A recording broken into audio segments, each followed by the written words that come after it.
Hello, America. Bruce Bongard here, virtual presidential candidate under the Prolution Party. This event being sponsored by www.cf2008ontape.ning.com. Question and answers, Section 2, Energy Issues. Question number 1, what is your energy solution for America, and how will it reduce or eliminate the projected $700 billion annual import costs for foreign oil? Question number 2, how will your solution directly impact Americans? Now let's think about that. $700 billion on an annual basis is what we are importing in foreign oil. Astronomical number. If you extend that across 10 years, for example, we're talking with inflation, that would be somewhere in the neighborhood of $7 trillion to $10 trillion. That's about 2 or 3 times what our current federal budget is. Astronomical number. Now, what I believe we should do is incorporate a prolution, a progressive solution, which kind of combines a variety of different energy sources in trying to solve our energy problem.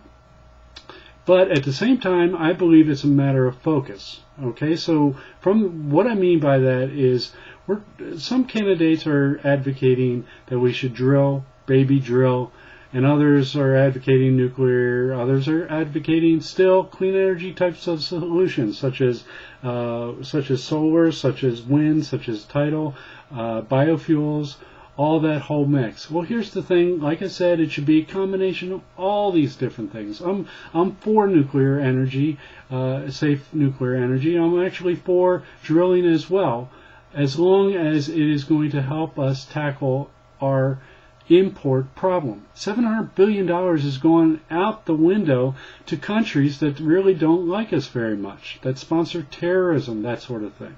So here's my idea, and I'm kind of surprised that some of the other candidates didn't kind of stumble upon this. I know that, for example, Hillary Clinton, Senator Clinton, was actually talking about improving technologies along our border, which I think is an exceptional thing. We absolutely need to do that to stem the tide of immigration into the U.S. as well as stem that tide of illegal drugs into the U.S. Very critical problems there. But at the same time, I believe securing our border is very important from a national sovereignty perspective as well. Well, here's what I think we should do. Here's my prolution.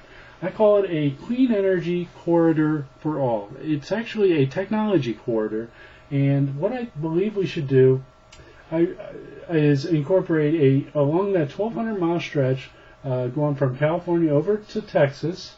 And let's start out first. The first generation of this technology corridor would be solar, for example, solar and possibly wind, and maybe even tidal in the Gulf area or whatever. Let's start out with those approaches. Let's make it privatized, and let's make it internship sponsored by education. So Senator Obama, if you're out there listening to this, which I hope you are, here's your program. Basically have education kind of tying into helping to manage, helping to construct this technology corridor going all the way along the Southwest. Southwest is ripe with solar energy, and so that is what I really believe we need to tap into. And having this technology corridor going all the way along that 1,200 stretch is actually going to create that physical barrier that a fence basically does.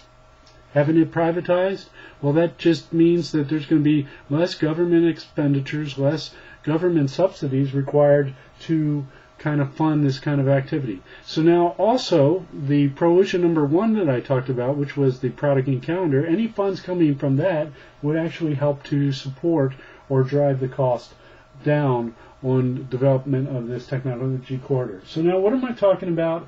That 1,200 mile stretch, if you break it up into 100-foot parcels, that's about 65,000 units. If you threw a dollar figure of, let's say, $2 million for every 100 foot of parcel, that turns out to be about $130 billion.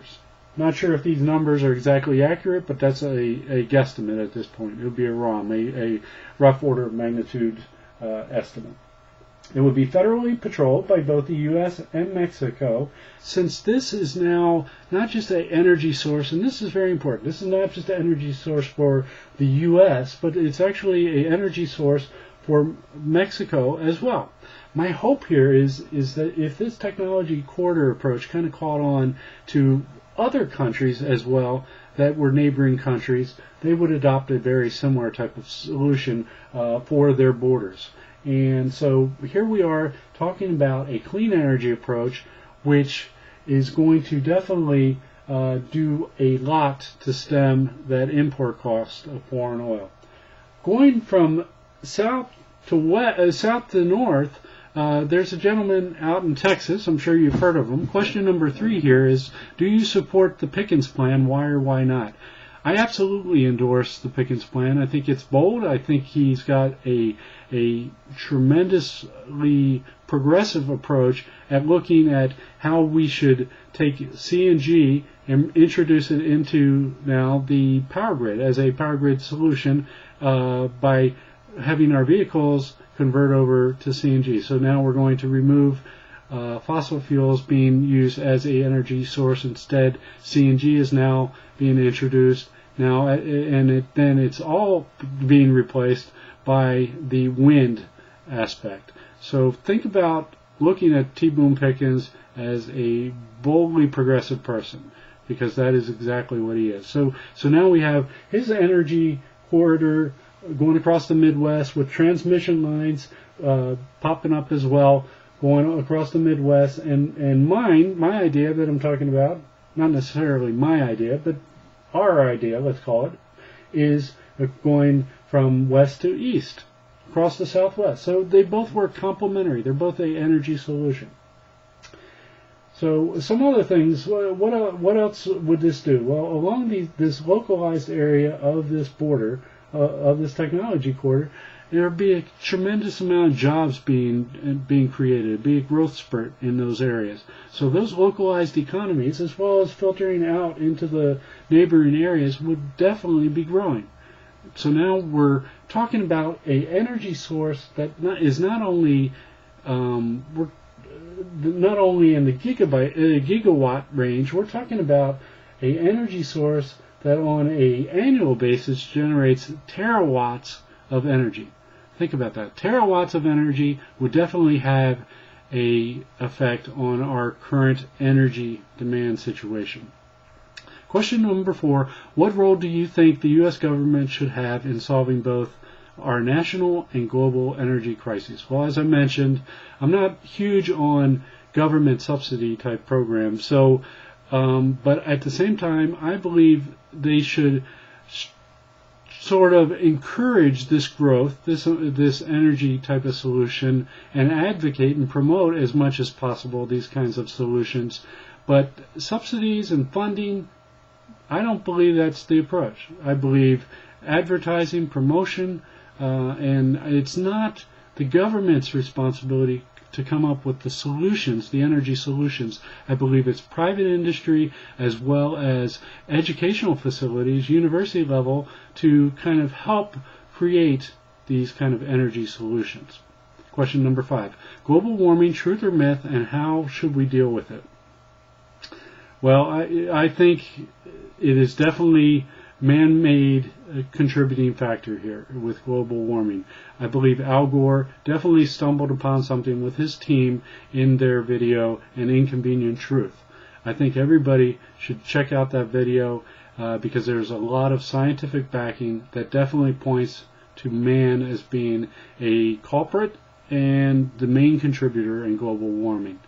Think about it. As these emissions are being put into our atmosphere or whatever, they are man-made. They are destroying our environment. They are destroying our atmosphere. So everything that we can do to take a look at energy creation from a clean energy approach is absolutely the way we need to go.